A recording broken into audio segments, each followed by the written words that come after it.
Olá, boa noite. Nós vamos entrevistar ao longo desta semana os candidatos à presidência mais bem colocados na pesquisa Datafolha de intenção de voto, que foi divulgada no dia 28 de julho.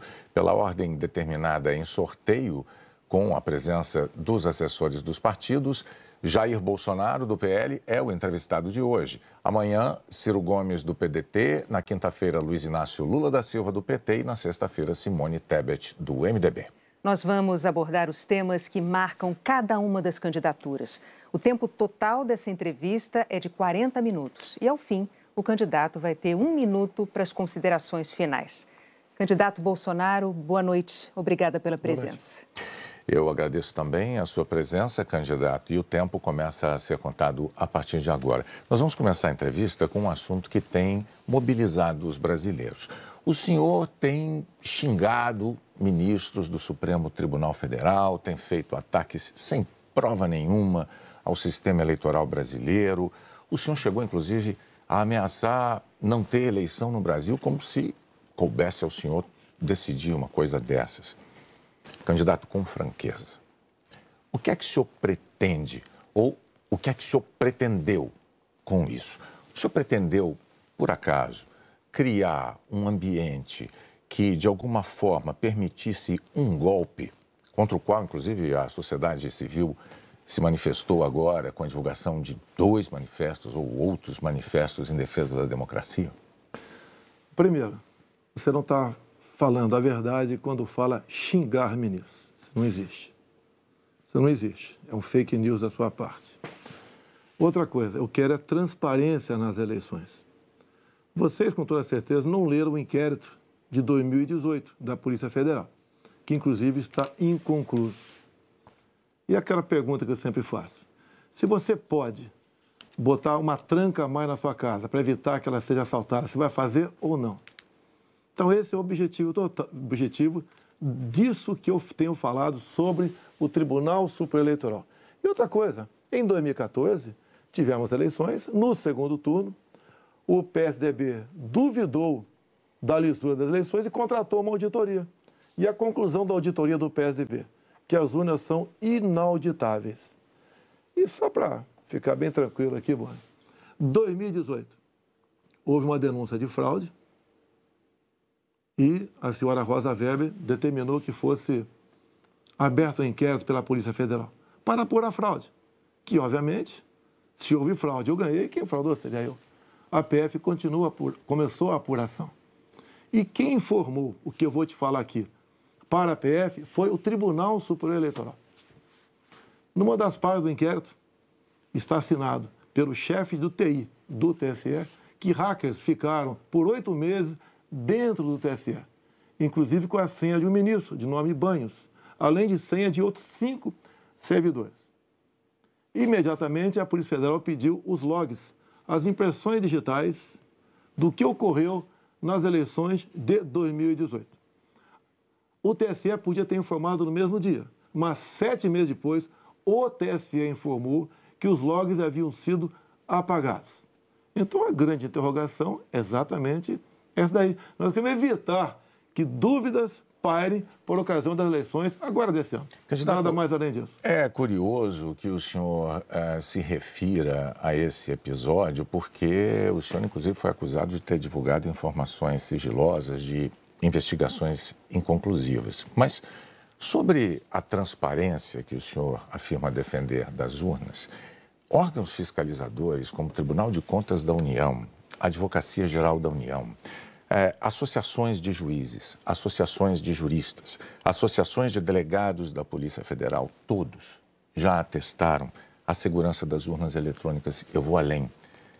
A transparência e a segurança das urnas eletrônicas tem sido motivo de orgulho da maioria da população brasileira. Agora, o senhor começou a sua resposta afirmando que eu tinha cometido fake news. Em nome da verdade, candidato, o senhor xingou ministro do Supremo de canalha. O senhor fez isso com o microfone. Então, e ele vinha fazendo contra mim. Mas, candidato, eu lhe perguntei qual era o seu propósito. Lembra a pergunta que eu fiz ao senhor? Qual era o seu propósito? Falou ministro. Foi um ministro específico. Senhor, Tá ok?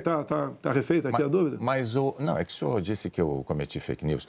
Só para esclarecer, a pergunta que eu lhe fiz é: qual era o seu propósito ao xingar um ministro de canalha e ameaçar não permitir que as eleições fossem realizadas, se isso não lhe compete fazer? Não é uma atribuição do presidente da República, é uma atribuição constitucional, candidato. Quem vem sendo perseguido o tempo todo por um ministro supremo sou eu, com um inquérito completamente ilegal. E as medidas que vinham sendo tomadas por esse ministro eram contestadas. Lá atrás, inclusive, a procuradora Raquel Dodge deu um parecer para que esse inquérito deixasse de existir. E continua existindo. A temperatura subiu. Hoje em dia, pelo que tudo indica, está pacificado. Espero que seja uma página virada. Até você deve ter visto, por ocasião da posse do senhor Alexandre de Moraes, um certo contato amistoso nosso lá. E pelo que tudo indica, está pacificado. E quem vai decidir essa questão de transparência ou não serão, em parte, as Forças Armadas que foram convidadas a participar da Comissão de Transparência Eleitoral.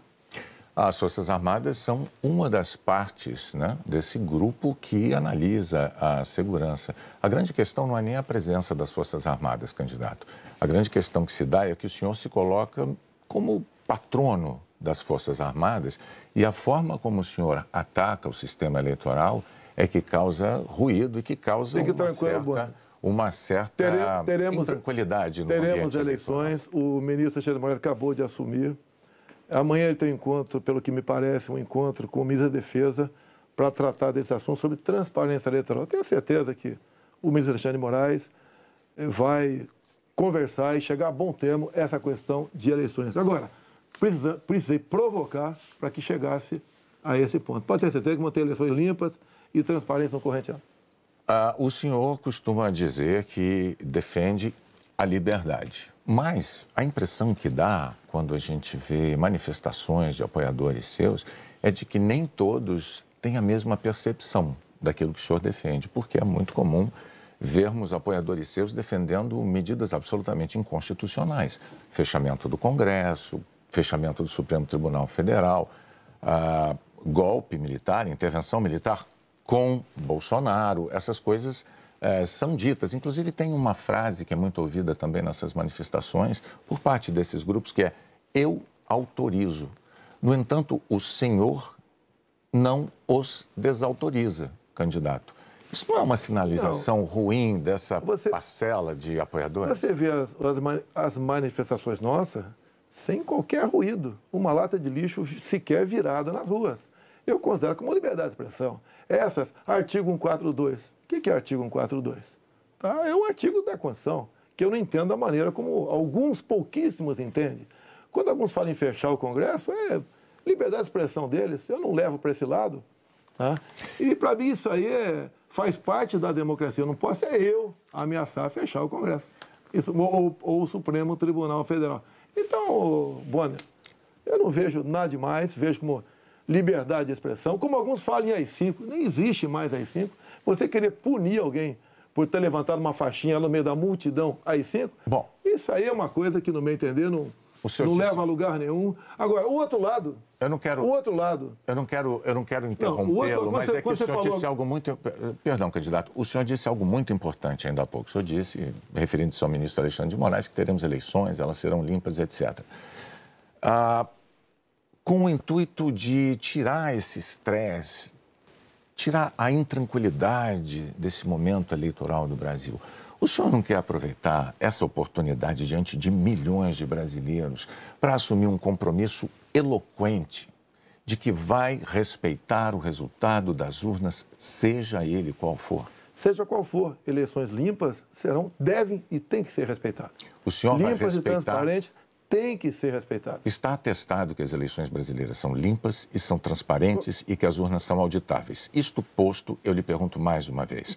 O senhor vai assumir um compromisso diante de milhões de brasileiros de respeitar o resultado das urnas e estimular os seus seguidores a fazer o mesmo, candidato? Serão respeitados os resultados das urnas, desde que as eleições sejam limpas e transparentes. Como você disse que são auditáveis, em 2014 não aconteceu isso. Mas tudo bem. Vamos botar um ponto final nisso? O senhor vai botar um ponto final? Ponto final. Vamos para outra pergunta, outro assunto. Pois então, não. Vamos respeitar os resultados. Nós temos uma declaração importante do candidato Bolsonaro assumindo publicamente o respeito ao resultado das urnas de outubro. Renata. Pandemia, candidato. Claro. Nos momentos mais dramáticos, o senhor imitou pacientes de Covid com falta de ar. Sobre as mortes, o senhor disse, e daí, eu não sou coveiro? O senhor estimulou o uso e usou dinheiro público para comprar medicamento comprovadamente ineficaz contra a Covid. O senhor desestimulou a vacinação. O senhor não teme ser responsabilizado, senão pelos eleitores, pela história? Olha, nós compramos mais de 500 milhões de doses de vacina. Só não se vacinou aqui, eu não quis. Eu acho que vocês dois se vacinaram. Comprada por mim. E em tempo bem mais rápido que outros países, que isso não tinha no mercado. Não poderia eu, num primeiro momento, por exemplo, falar que devíamos assinar certos contratos, como, por exemplo, com a Pfizer, onde a Pfizer não garantia a entrega da vacina. A primeira vacina no mundo foi dada em dezembro de 2020. Em janeiro, nós já estávamos vacinando no Brasil. Então, fizemos a nossa parte. E o grande erro disso tudo foi um trabalho forte da grande mídia, entre eles a Globo, desestimulando os médicos a fazerem o tratamento precoce, que isso é conhecido como uma liberdade do médico. Quando algo é desconhecido, como até hoje é desconhecido ainda os efeitos possíveis, efeitos colaterais da vacina, desaconselhar, inibir, ameaçar, caçar o registro de médicos. Isso que foi errado feito durante a pandemia. Mas, candidato, o senhor desestimulou a vacinação. Isso não tem nada a ver com liberdade. O senhor chegou a dizer que quem tomasse a vacina poderia virar jacaré. Mas o senhor associou a vacinação ao vírus da AIDS. E mais, quanto às vacinas, a Pfizer esperou 93 dias por uma resposta quando a empresa procurou o governo para tratar de vacina. A Coronavac, o senhor desautorizou o ministro e chegou a suspender a compra da vacina. Não houve suspensão da minha parte. A questão da Pfizer. No contrato da Pfizer estava escrito: não nos responsabilizamos por qualquer efeito colateral. Outra coisa, a Pfizer não apresentou quais seriam os possíveis efeitos colaterais. Eu usei uma figura de linguagem, jacaré. Figura de linguagem? Sim. Mas você acha que é o caso de brincadeira? Não é brincadeira isso. Isso faz parte da literatura portuguesa. Então, brincadeira é, num momento difícil para o Brasil, a imprensa desautorizar os médicos pela sua liberdade de clinicar. Esse foi o grande problema. E outra coisa, eu não errei nada do que eu falei. Eu falei no início da pandemia que nós devíamos tratar dos idosos, pessoas com comorbidade, e o resto da população trabalhar. Isso eu falei e não errei. Hoje, muitos países já falam que o lockdown foi um erro, que as pessoas se contaminavam muito mais em casa do que nas ruas. E outra coisa, se falava em fazer o que o lockdown? Lockdown 1 mês, 2 meses no máximo para achatar a curva. Durou mais de 1 ano o lockdown. E até hoje continua gente falecendo por Covid. Ou seja, o lockdown serviu sim para atrapalhar a nossa economia e contaminar mais pessoas ainda em casa. Candidato, mas as medidas socioeconômicas importantíssimas, elas foram adotadas por governos no mundo inteiro justamente para sustentar o fique em casa no pico da pandemia, fique em casa se puder. Para que as pessoas pudessem proteger a própria vida e, ao mesmo tempo, receber um amparo econômico. Para evitar o colapso dos hospitais, aliás, como nós vimos em Manaus. Pessoas morrendo com falta de oxigênio por um erro de logística e gestão do seu ministro da Saúde. Negativo. Menos de 48 horas estavam chegando já cilindros lá em Manaus. Lá foi uma coisa atípica, anormal, que aconteceu de uma hora para outra. Menos de 48 horas, cilindros começaram a chegar em Manaus de alguns pontos do Brasil. Fizemos a nossa parte em Manaus. Não faltou da nossa parte recursos bilionários para governadores e prefeitos enfrentarem a Covid, construírem hospitais de campanha. Então, fizemos a nossa parte. Raros países do mundo que fez algo melhor do que nós fizemos. E o resultado, até o OMS reconhece isso daí. Fizemos a nossa parte. O senhor mencionou 48 horas, o fato é que Manaus ficou uma semana, mais de uma semana, 9 dias, sem receber o apoio das pessoas com falta de oxigênio nos hospitais. Não é verdade isso. Agora, não é verdade. Candidato, sobre o seu comportamento, com as frases que eu mencionei, imitando pacientes com falta de ar, muitos viram isso como um sinal de falta de compaixão. Eu queria que você botasse no ar eu imitando falta de ar. Realmente... Mas falta de compaixão... Então você começou a mudar. Desculpe, você começou a mudar, tudo bem. Eu completar a minha frase. Muitos viram isso como uma falta de compaixão, de solidariedade com os doentes, com as vítimas, com os parentes das vítimas. O senhor se arrepende? A solidariedade, eu me manifestei conversando com o povo nas ruas, visitando a periferia de Brasília, vendo pessoas humildes que foram obrigadas a ficar em casa sem ter um só apoio do governador ou prefeito. Isso que aconteceu. E nós fizemos exatamente o quê? Demos o auxílio emergencial imediatamente. 68 milhões de pessoas humildes começaram a receber o auxílio emergencial. Eles estavam condenados a morrer de fome dentro de casa. O senhor não se arrepende das declarações? Ou ir para as ruas, fazer o que não queriam. Poderiam ter um caos na rua, caos porque pessoas com fome iam para a rua. Criamos imediatamente o auxílio emergencial. Fizemos a nossa parte. Demos tanto dinheiro para governadores e prefeitos que a gente não tem notícia de eles terem atrasado folha de pagamento ou até mesmo 13º. E quando tivemos a oportunidade de investigar fraudes, aquela CPI do circo feita por Renan Calheiros, Omar Aziz e Randolfo Rodrigues, não quiseram investigar os desvios de recursos enviados para 9 governadores do Nordeste. Fizemos a nossa parte e tratei com muita seriedade essa questão. Agora, não adotei o politicamente correto. Não estimulei. Inclusive, o que eu falei é que quando foi decidido o que era essencial, o trabalho essencial, eu falei, deve ser todo aquele necessário para o homem ou a mulher levar o pão para dentro de casa. A própria MS concordou comigo nessa questão. Então, o senhor chama isso de politicamente incorreto? O senhor não se arrepende do seu comportamento, das frases que fez, imitando pessoas com falta de ar, como solidariedade com as famílias que sofreram? Você acabou de falar que eu não imitei falta de ar e voltou a falar em falta de ar novamente. Você voltou a falar em falta de ar novamente. 700 mil mortos. A minha pergunta é muito específica. O senhor se arrepende Lamento as mortes.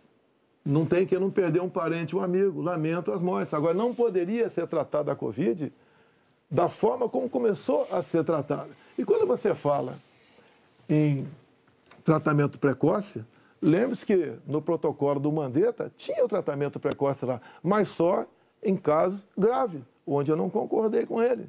No início, o protocolo do Mandetta era vá para casa. Quando sentir falta de ar, procura um hospital. Eu falei, procurar para quê se não tem remédio? E não tinha vacina também naquele momento. Bom, vamos falar de economia? Eu só queria observar, a Renata não retirou observação sobre o fato de o senhor ter imitado pessoas com falta de ar. Ela disse... Não. Ela disse que o senhor imitou gente com falta de ar e que faltou também a solidariedade. Foram as duas coisas. E o senhor não respondeu mas, candidato, o senhor já deixou claro que o senhor acha que mais brasileiros se contaminaram por ficar dentro de casa sem se expor... Não, o senhor disse isso. Nova York mostra isso aí. O senhor disse isso. Então, vamos agora para a economia. Dentro de casa que fora de casa. Vamos para a economia. Vamos para a economia, que é um tema que o senhor também gostaria de abordar certamente. Em 2018, como candidato, o senhor disse assim, numa entrevista: eu sei do que é que o povo precisa. Inflação baixa, taxa de juros menor, dólar menor. Aí veio o seu governo, os juros básicos da economia dobraram, a inflação mais que dobrou, o dólar que estava em R$ 3,90 está em mais de R$ 5,00. É verdade que tudo isso se deu num cenário de pandemia e num cenário também de guerra na Ucrânia. Ocorre que esse cenário não mudou, não é? A pandemia não acabou, infelizmente, e a guerra da Ucrânia é uma realidade ainda. Pergunto, candidato, qual é o seu plano, uma vez reeleito, para cumprir num segundo mandato as promessas que o senhor fez em 2018 para a economia? Primeiro, as promessas foram frustradas pela pandemia, por uma seca enorme que tivemos no ano passado e também pelo conflito da Ucrânia com a Rússia. Se você pegar os dados de hoje, você vê o Brasil como talvez o único país do mundo com uma deflação. Um país onde vai ter uma inflação menor do que, por exemplo, a Inglaterra, menor que os Estados Unidos. Você vê também que a taxa de desemprego tem caído no Brasil. os números da economia são fantásticos, levando-se em conta o resto do mundo. Nós não podemos... Se fosse apenas o Brasil com esses problemas, eu seria o responsável. O que nós pretendemos fazer? É continuar exatamente na política que vimos fazendo desde 2019. A grande vacina a favor da economia em 2019 foram reformas, como, por exemplo, da Previdência. Foi, por exemplo, a Lei da Liberdade Econômica. Foi a modernização das NRs, das normas regulamentadoras. Milhares de normas nós deixamos de lado, nós revogamos. Então, a grande reforma da economia foi feita, a grande vacina foi feita em 2019, que fez com que nós pudéssemos suportar 2020. Nós pegamos 2020 e 2021 e tivemos um saldo positivo de quase 3 milhões de empregos no Brasil. Diferente de 2014 e 2015, que tivemos uma perda de quase 3 milhões de empregos no Brasil. Isso é sinal do quê? Competência da equipe econômica. Programas como, por exemplo, o Pronamp e o BEM preservaram mais de 10 milhões de empregos no Brasil. O próprio auxílio emergencial, num primeiro momento R$ 600, fez com que a economia, em especial nos pequenos municípios, o município não colapsasse. Então, essas medidas, entre outras, fizeram a gente romper 2020 e 2021. 22, quando veio a guerra agora, problemas nós tivemos. Fui na Rússia negociar fertilizantes com o presidente Putin. Se não tivesse ido, não teria fertilizante para a nossa safra agora, desse segundo semestre. Não, isso é importante. Não. Isso garantiu o quê? A segurança alimentar do nosso Brasil e do mundo. Só para concluir, então, num segundo mandato, o senhor daria sequência aos planos que foram estabelecidos e desenvolvidos no primeiro plano. Bonner, você pode ver, Bonner, nós somos o 7º país mais digitalizado do mundo. Tá? Nós fizemos muita coisa no Brasil, atendemos realmente a todas as camadas da sociedade. Só agora, na questão do IPI, a proposta do Paulo Guedes, que está parada no Supremo Tribunal Federal, nós pretendemos diminuir impostos de 4 mil produtos em 35% de IPI. Para o segundo mandato. Não, desse agora. É que a proposta parou no Supremo Tribunal Federal. Estamos há semanas... Agora, senhores, para que a gente possa abordar... Isso começou há 2 meses a redução de IPI, não foi de agora. Para que nós possamos abordar nessa entrevista o maior número de temas, vamos prosseguir, vou falar sobre meio ambiente. Em 2020, o seu então ministro do Meio Ambiente, Ricardo Salles, disse que era para aproveitar que a imprensa toda estava focada na cobertura da pandemia para ir desregulamentando as leis ambientais, o que ele chamou de passando a boiada. Fato é que, no seu governo, a taxa anual de desmatamento da Amazônia deu um salto, é a maior em 15 anos. O senhor continua apoiando essa política de desregulamentação?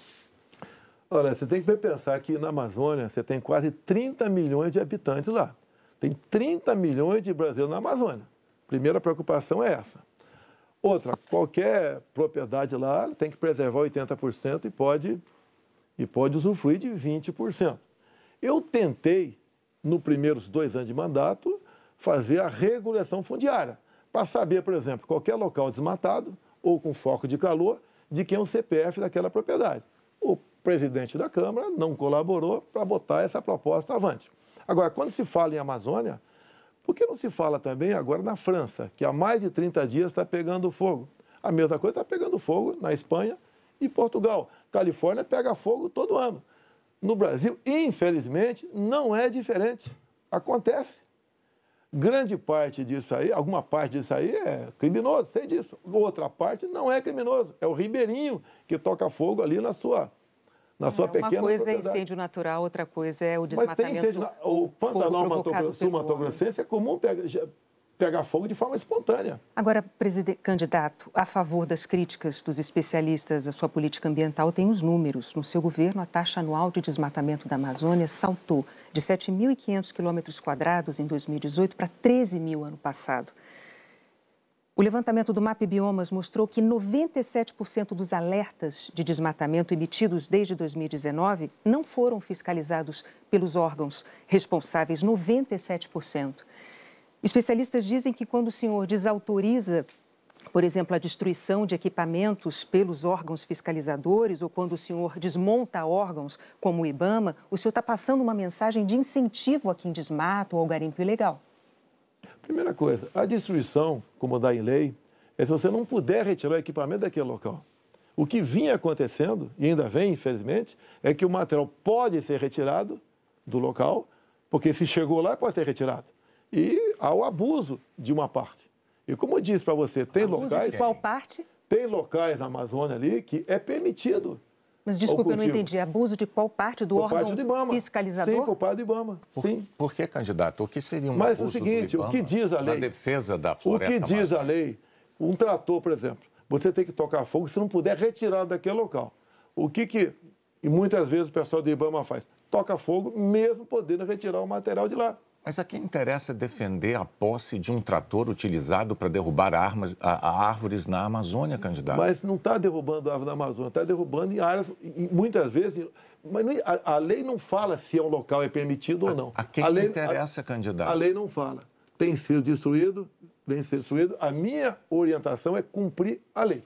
Nada mais além disso. E os órgãos fiscalizadores... Olha só, a Amazônia é do tamanho da Europa Ocidental. Ali na Amazônia cabe uma Alemanha, cabe uma França, cabe uma Itália, cabe um Portugal, cabe um montão de países. Você pensa que fiscalizar, evitar que pegue fogo Mas é só assim, para vamos entender, lá? então, sobre a desautorização dos órgãos fiscalizadores para destruir equipamento apreendido. Não desautoriza, manda cumprir a lei. A lei fala que se o material pudesse retirar de lá, assim como entrou, não é para ser destruído. Mas com que propósito mesmo? Eu não entendi. Cumprir a lei. Propõe cumprir a lei. Faz lá dentro, eu tenho aqui uma aspas. Tem quase 30 milhões de pessoas que têm que sobreviver. Eu tenho aqui uma aspas em que o senhor diz que não é para queimar nada, maquinário nem trator. Mas vamos adiante, o fato é que, sobre o meio ambiente, em 2018, o mundo tinha uma visão sobre o compromisso ambiental do Brasil. Hoje, o mundo vê o Brasil como um destruidor de florestas. Num segundo mandato, o que o senhor vai fazer para mudar essa imagem? Primeiramente, destruidor de florestas. É uma mentira. Ninguém quer destruir floresta, né, por livre e espontânea vontade. O acordo Mercosul-União Europeia estava travado. Com os problemas agora da guerra, Ucrânia, Rússia, a União Europeia quer acelerar o acordo conosco para o Mercosul. Dizer mais, a Alemanha está usando combustíveis fósseis. Por quê? Se eram os países que diziam que nós devíamos cada vez mais buscar aí energia limpa. Concordo com eles, mas a realidade é outra completamente diferente. Não é a realidade aquilo que a gente acha que deve ser, é o que tem que ser. Países da Europa já estão em contato conosco, por exemplo, atrás do hidrogênio verde. O Brasil será uma grande potência fornecedora de energia hidrogênio verde. Como já temos acertado, né, no limite máximo, temos até o equivalente a 50 Itaipus na costa do Nordeste. E nós vamos exportar esse hidrogênio verde para a Europa toda. Ou seja, o Brasil é um exemplo para o mundo. Você pega, está na minha frente por coincidência aqui, por exemplo, as áreas reservadas em países outros para agricultura, não é pecuária, é agricultura. Somente a União Europeia é de 45% a 65%. Você pega países como a Alemanha, 56% para a agricultura. Então, você pega o Reino Unido, 63% para a agricultura. O Brasil preserva 2/3, 66% da sua área verde. O Brasil não merece ser atacado dessa forma. Vamos falar porque, no fundo, há um interesse no agronegócio. É deixar o Brasil de lado. Agora, cada vez mais o mundo vê, como a própria presidente do OMC disse há 2 meses, 3 meses atrás, disse o quê? Que o mundo, sem o agronegócio do Brasil, passa fome. Ou seja, a realidade está aí. Vamos ver se o Brasil consegue mudar essa imagem. Vamos tentar mudar, sim. Bom, vamos falar de política agora, candidato. Muito importante isso agora. Está também nas atenções por motivos claros. Em 2018, o senhor candidato à presidência, o senhor se apresentava como o candidato da antipolítica e o candidato contra o Centrão. Na convenção do seu partido, o general Heleno chegou a cantar se gritar, pega Centrão, não fica um, trocando a palavra ladrão por Centrão, etc. Isso ficou muito famoso. Hoje, a verdade é que o Centrão, ele é a base do seu governo. Na semana passada, quando o senhor estava saindo lá do Palácio da Alvorada, inclusive o senhor enfrentou lá um incidente com aquele youtuber que foi cobrar do senhor essa aliança do seu governo com o Centrão. Eu pergunto, por que eleitores como aquele, que se sentem traídos pelo senhor, acreditariam nas suas promessas de agora? Você está me estimulando a ser ditador. Eu, candidato? Você. Porque o Centrão são mais ou menos 300 parlamentares. Se eu deixar de lado, eu vou governar com quem? Não vou governar com o parlamento. Então, você está me estimulando a ser um ditador. São 513 deputados. 300 são de partidos de centro, pejorativamente chamados de centrão. O lado de lá, os 200 que sobram, é o pessoal do PT, PCdoB, PSOL, Rede. Não dá para você conversar com eles. Até eles não teriam número suficiente para aprovar sequer um projeto de lei comum. Então, os partidos de centro fazem parte, em grande parte, da base do governo para que nós possamos avançar em reformas, como temos avançado em muitas coisas. Como, por exemplo, através do Centrão, nós conseguimos o Auxílio Brasil de R$600 para 20 milhões de famílias. Dá para imaginar isso? E olha só, os partidos de esquerda votaram contra o parcelamento dos precatórios, que era condição para a gente dar lá atrás R$400 de Auxílio Brasil para esses mais necessitados. Então o PT votou contra o Auxílio Brasil de 400. Não, votou contra a questão dos precatórios. Do parcelamento, que sem parcelamento você não tem como conseguir recurso no orçamento para pagar os 400. Assim como agora o PT também votou contra, tá?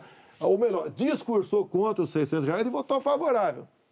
A questão política dele. Assim como a questão de poucos meses, para diminuir o preço da gasolina no Brasil, todos os senadores do PT votaram contra a redução de semestre no Senado. Agora, vamos lá, candidato. Agora, como é que eu vou trabalhar com o parlamento sem os partidos de centro? Mas a questão... O senhor disse que eu estou estimulando o senhor a ser ditador. Está estimulando, sim. Por favor, candidato. Não, longe de mim, não. Eu não estimulei nada. É que a questão é a seguinte.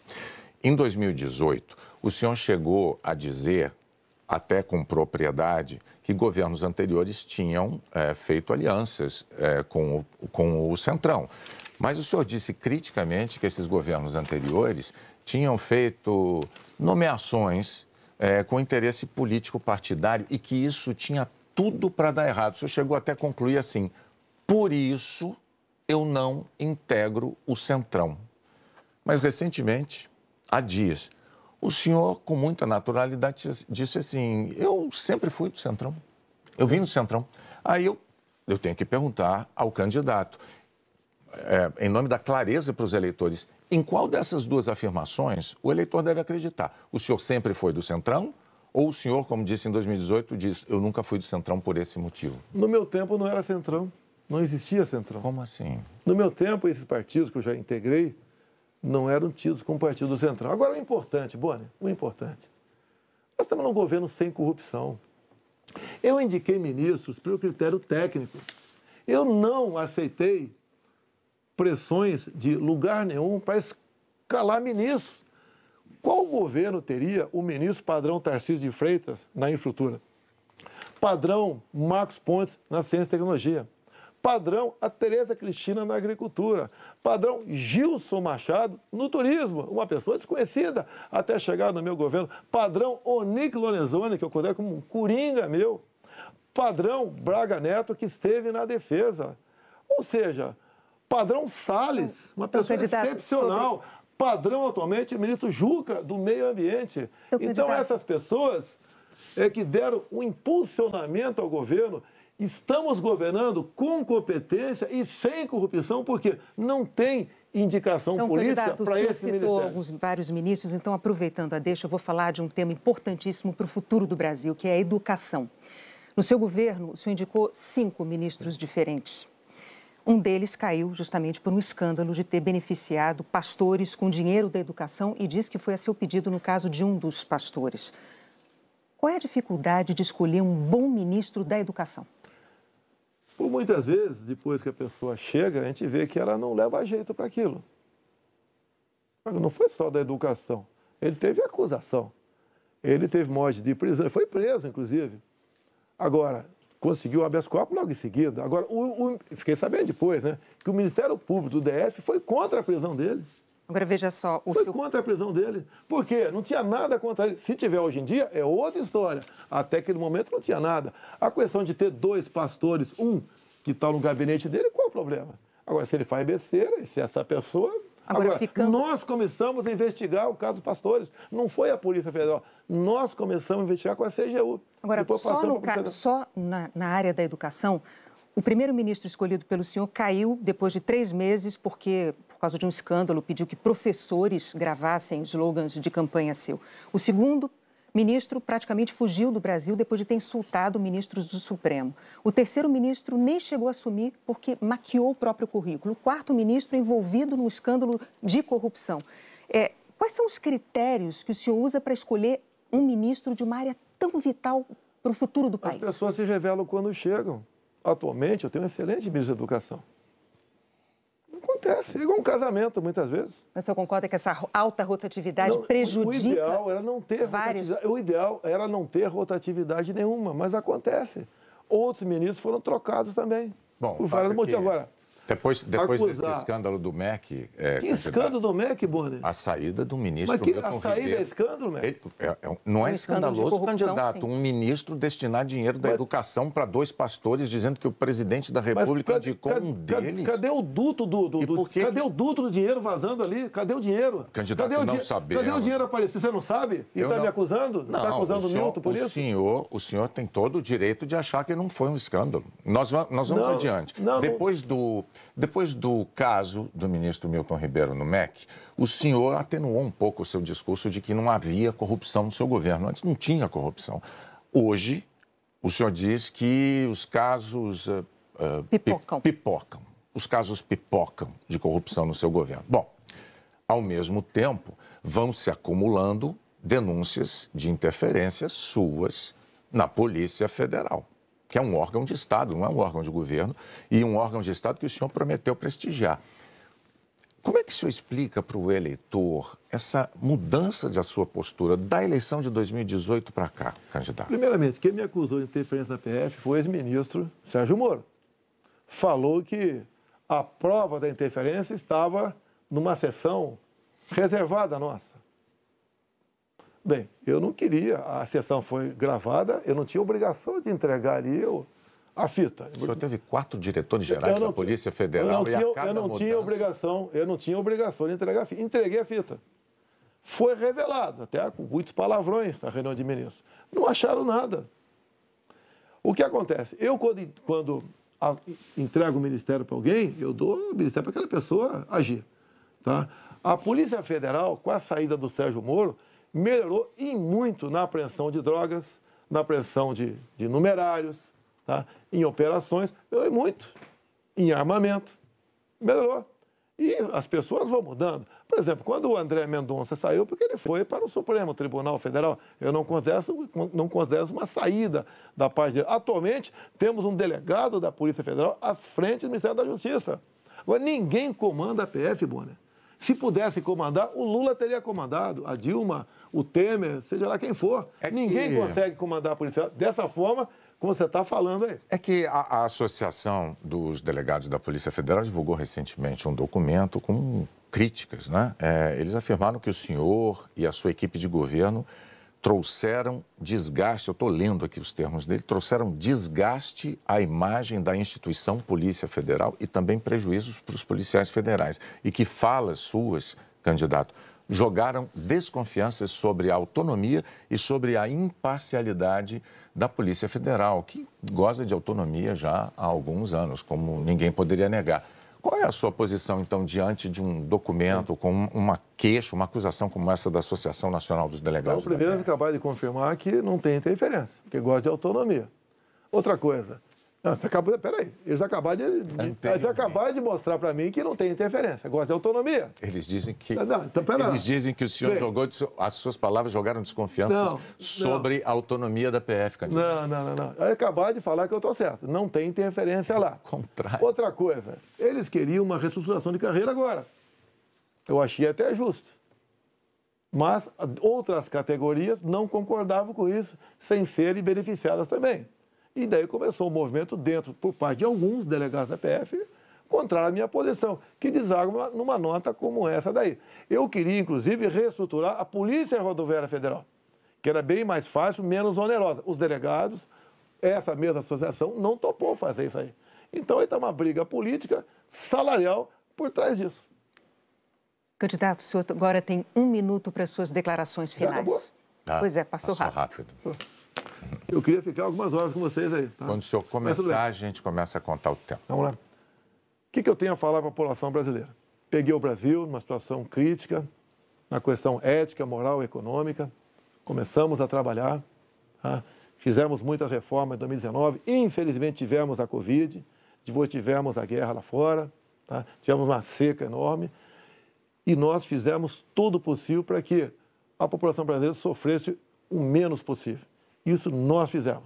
Hoje você nota o preço do combustível caiu assustadoramente, nada de canetada, com o trabalho nosso junto ao Parlamento brasileiro, conseguimos R$600 de Auxílio Brasil para 20 milhões de pessoas mais pobres, conseguimos a transposição do São Francisco, que estava parado desde 2012, levando água para o Nordeste. Nós pacificamos o MST, titulando terras pelo Brasil, e 90% dessa titulação foram para as mulheres. Criamos o PIX, tirando dinheiro de banqueiros, fazendo com que a população pudesse se transformar muitos em pequenos empresários, um PIX sem qualquer taxação em cima do PIX. Anistiamos 99% da dívida de 1 milhão de jovens junto ao FIES. Encerrou? Acabou. Muito obrigado aí, até a próxima. É boa, né? Renato, até a próxima. Candidato, mais uma vez, muito obrigado por ter vindo e por ter prestado esses esclarecimentos ao público telespectador, aos eleitores brasileiros. Nós voltamos ao estúdio do Jornal Nacional.